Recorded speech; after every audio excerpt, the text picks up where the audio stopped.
Hartlike goeiemôre, dit is Vrydagoggend, vandag is die 6de Junie die jaar 2025, spesiaal geskenk deur Abba Vader vir jou en vir my. Halleluja. My naam is Daniel Gerber, vandag gaan ons 'n bietjie gesels oor gee ag op die woord. Nou gee ek en jy ag op God se woord. Die tyd is nou.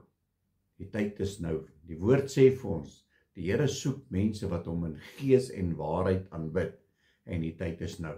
Ons kan dit nie wil uitstel nie, ons kan nie wag vir die dag van môre nie, want wie sê ek en jy gaan hier wees op hierdie dag van môre? Sal nie weet nie. So gee ag op God se woord.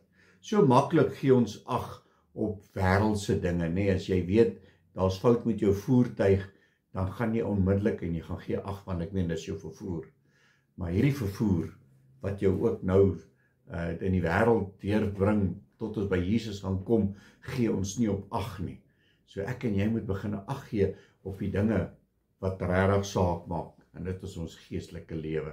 Maar ek wil so 'n paar gedeeltes met julle deel wat God se woord vir ons sê. Hy sê wie oor het om te hoor, laat hom hoor. So Openbaring 1 verse 3 sê vir ons, salig is hy wat die woorde van die profesie lees en dit wat dit hoor en bewaar wat daarin geskrywe is, want die tyd is naby. My boetans is, kom ons speel nie met die tyd nie. Amen.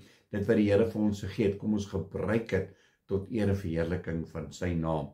En dan gaan ek so 'n bietjie 'n paar gedeeltes deel. Is Openbaring 2 verse 7. Wie oor het, laat hom hoor wat die Gees aan die gemeente sê. Aan hom wat oorwin, sal ek gee om te eet van die boom van die lewe wat binne in die paradys van God is. Halleluja. Wanneer ek en jy doen wat die Here van ons verwag, wanneer hy vir ons gesê het, doen dit, moenie dit nie, sê dit, en ek en jy is gehoorsaam, dan gaan ek en jy dit ontvang. Wie oor het, laat hom hoor wat die Gees aan die gemeente sê. Aan hom wat oorwin, sal ek gee om te eet van die boom van die lewe wat binne in die paradys van God is. En dan verse 11. Wie oor het, laat hom hoor wat die Gees aan die gemeente sê. Die wat oorwin, sal deur die tweede dood geen skade ly nie. Dit is 'n belofte hierdie. Verse 17. Wie oor het, laat hom hoor wat die Gees aan die gemeente sê. Aan hom wat oorwin, sal ek gee om te eet van die verborge manna, en ek sal hom gee 'n wit keursteen, en op die steen 'n nuwe naam geskrywe, wat niemand ken nie, behalwe hy wat dit ontvang. En dan Openbaring 3 verse 5. Wie oorwin, sal bekleed word met wit klere, en ek sal sy naam nooit uitwis uit die boek van die lewe nie, en ek sal sy naam bely voor my Vader en voor sy engele. Verse 12. Wie oorwin, ek sal hom 'n pilaar in die tempel van my God maak, en hy sal daar nooit weer uitgaan nie, en ek sal op hom die naam van my God skrywe. En dan net ombly.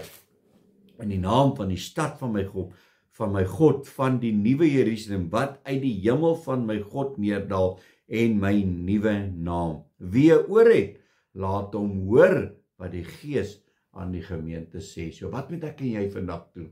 Ons moet begin luister. Ons moet ag gee op God se woord. Die tyd is naby. Wat gaan jy hier omtrent doen? Gaan ons hierdie boek toemaak en net sê, weet jy wat, dit is baie mooi, dit was 'n nice woord, of gaan ons ag gee op God se woord en begin dan gehoorsaam wees? Die Here soek mense wat hom in gees en in waarheid aanbid, en die tyd is nou. Maak 'n keuse, kom ons bid saam.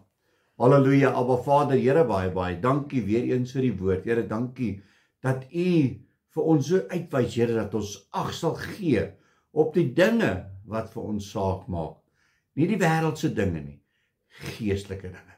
Here, want ons is op hierdie aarde net tydelik, maar daar's 'n ewigheid wat vir ons wag.